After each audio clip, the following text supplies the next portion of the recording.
Pedro Soares, no decorrer de sua relação de emprego, se deparou com situações difíceis, sofrendo inclusive, vejam que neste problema há uma pegadinha, sofrendo inclusive um acidente de trabalho.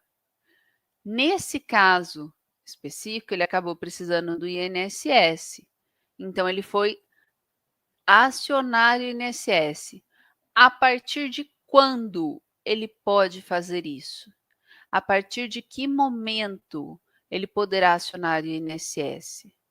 Até que momento ele será responsabilidade integral do empregador? Então, vejam só que aqui na nossa questão há uma pegadinha. Não é proposital, mas isso pode sim acabar, se você resolver às vezes fazer um concurso, pode sim acabar caindo numa prova de concurso, por exemplo. Então, o que nós temos aqui? Nós temos que o Pedro precisava do INSS, nós vimos na aula passada sobre suspensão e interrupção do contrato de trabalho. Até 15 dias, ele é de responsabilidade da empresa. A partir do 16º dia, né, ele passa a ser responsabilidade do INSS, que aí ele vai entrar como uma suspensão do contrato de trabalho.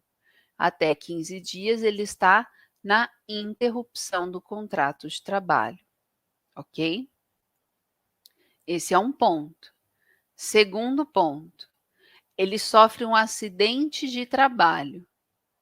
Se ele sofrer um acidente de trabalho, o que acontece com ele no direito do trabalho?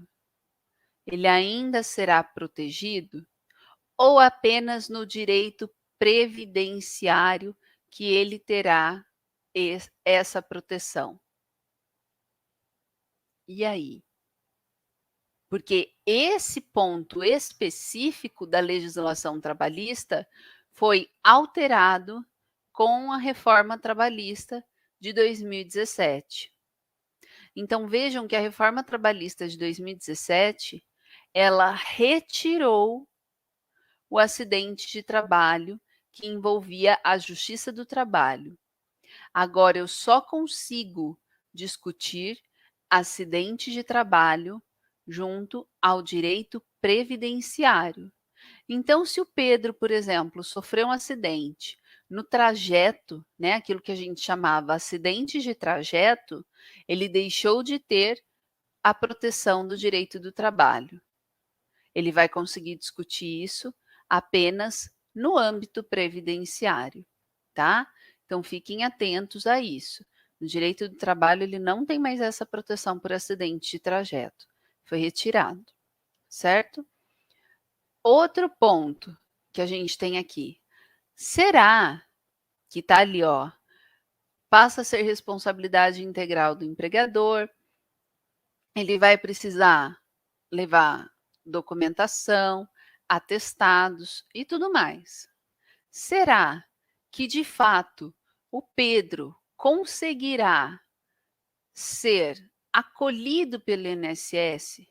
Ele conseguirá fazer com que o INSS veja que ele sofreu um acidente e que ele, sim, precisa desse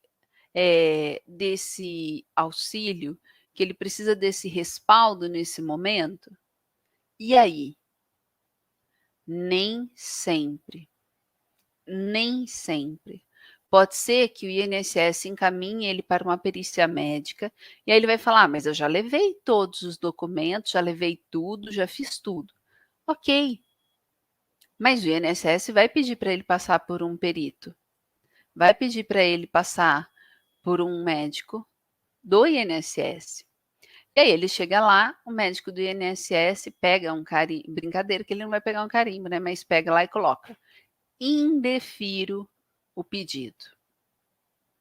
E aí o Pedro fica, e agora? O que eu faço? A empresa não quer que eu retorne. O INSS não quer me proteger.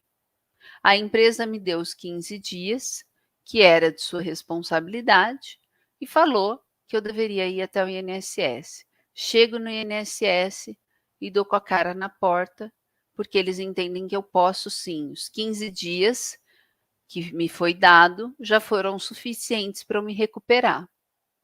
E aí? Aí que nesse caso, o Pedro especificamente vai ficar num local chamado de limbo, tá? Ele vai ficar num limbo jurídico.